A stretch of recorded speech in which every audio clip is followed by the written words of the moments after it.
Hey guys, Chris here, and I'm a Ukrainian Canadian. Today is July 12th, 2024, and let's get to the news happening in Ukraine, shall we?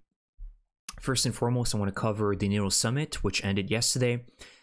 And generally, this summit was pretty positive for Ukraine. So we got NATO to pledge over 40 billion euros for 2025 in terms of military assistance and funding.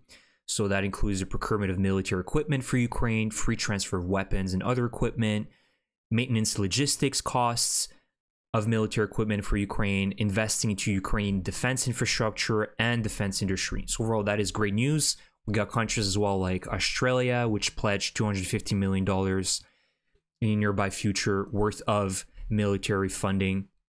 The United States as well. Also, more confirmation that Ukraine is going to receive more Patriot systems, and more F-16s as well. So overall, really generous and great packages being given to Ukraine. However, there is no official NATO membership invite for now, which is something that we were hoping to see happen.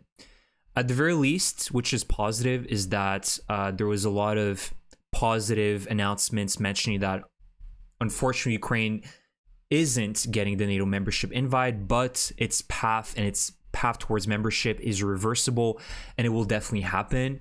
They just can't give a period or timeline when that's going to happen, which is important because Ukraine absolutely needs to be part of NATO as quickly as possible to deter Russia from committing another brutal invasion in the future if some peace agreement was to be made with Russia. Another kind of, I guess, big question mark during the NATO summit, which I believe was discussed amongst NATO members, especially the United States, was Biden and the possibility of a change of leadership for 2025. We know that the US elections are approaching very quickly, and Biden's ability to win the election is put into question.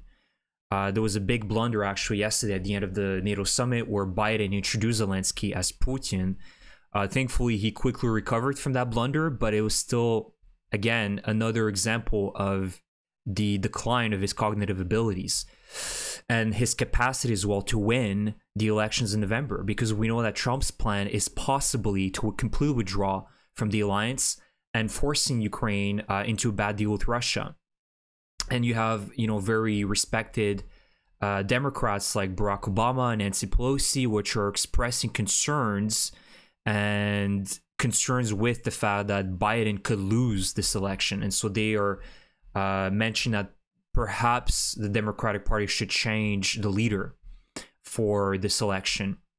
So unfortunately, there's that big factor, is that, of course, I believe Ukraine can win, but it can only win with the Democratic Party, in my opinion, because the Republican Party is unpredictable, and especially with Trump, who has been mentioning that he can quickly end this war. He'll give a quick call to Putin, and this is going to be over in a few weeks. And that is really bad news for Ukraine, because that's going to be, of course, at the expense of Ukraine's sovereignty, more territory being given away to Russia. And of course, that will not change anything. Russia will eventually try to buy more territory out of Ukraine. So Republican victory will mean very bad news for the world's stability. But overall, during the summit, there was a lot of positive news, and I can only hope that the help will continue flowing to Ukraine.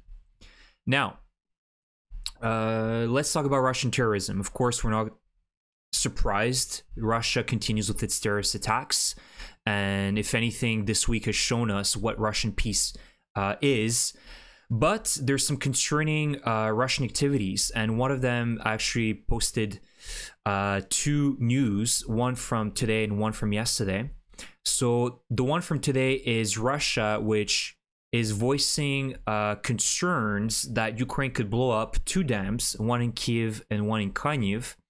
And you guys usually know that when Russia starts doing this disinformation campaign, it's because they're planning to do something before, after, so they're essentially creating a disinformation campaign before they're actually going to act on it, right? And the best example is Nova Kakhovka last year, where Russia, essentially months before they blew up the dam, was saying that Ukraine was planning a terrorist attack, that they're going to blow up this dam. There was one problem, though, is that Ukraine wasn't controlling Nova Kakhovka. It was under Russian control. And guess what? A few months later, they blew it up in June.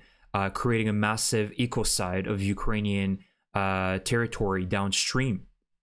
So this is another example of what Russia continues to do, and I hope that Russia is not going to fall through with this, but we know that they're capable of doing this because they have still hundreds of missiles, and unfortunately many of them can still get through Ukrainian air defense.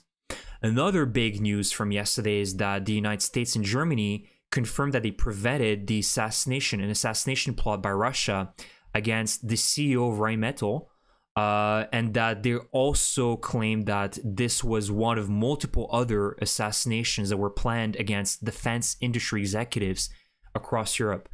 So again, this is nothing new to us. Russia conducts its terrorist attacks through various methods, not only by attacking hospitals or schools or civilian housing in Ukraine, but also cyber attacks, also assassination plots, shooting down civilian airlines like MH17. And so this will continue happening unless the West finally wakes up and responds with actual strength. The best example, the best thing to do right now to respond to such a terrible, shocking news is to give the green light to Ukraine to strike any Russian military base in Russia. We know that there is this limit being given by the United States right now that you can't strike anywhere over 100 kilometers within Russia. Problem is that most of the Russian military bases are actually 200 kilometers away from the border. So basically, you're creating these safe havens for Russia to still operate and launch their missiles against Ukrainian cities. And so, unfortunately, I don't see that changing the policy by NATO and the West with regards to having a strong, decisive stance against Russia. So that's the situation, and we can expect more terrorist attacks by Russia, not only in Ukraine, but also in Europe. And we know that the Paris Olympics are happening soon, and there was a ridiculous call between Shoigu and France, I believe a few months ago, talking about cooperation against terrorism. And here you are talking with the biggest terrorist nation in the world, Russia. So next news, we're ending this with some positive news. Ukraine today launched an attack against a Russian S-300 air defense system in Mariupol. You can see that based on satellite images, the Ukrainians knew that there was an S-300 complex located around the airport base, and so they destroyed it this morning. Another great news is that Russia lost a Superjet 100, the Sukhoi Superjet 100, during testing in Moscow region. 3 crew members died as a result of that, again confirming that whatever Russia makes is garbage and never fly on Russian aircraft. And last but not least, a Russian soldier decided to go on a shooting spree and kill 3 of his comrades in Belgorod following an argument, and basically he deserted with a weapon, and there's a manhunt ongoing right now in Russia to find him. I can only hope that more Russian soldiers will proceed with such actions, but I don't have any faith. Unfortunately, most of them will go to the front line and die for the Tsar. So that's the video for today, guys. I hope you enjoyed my update. It was very quick.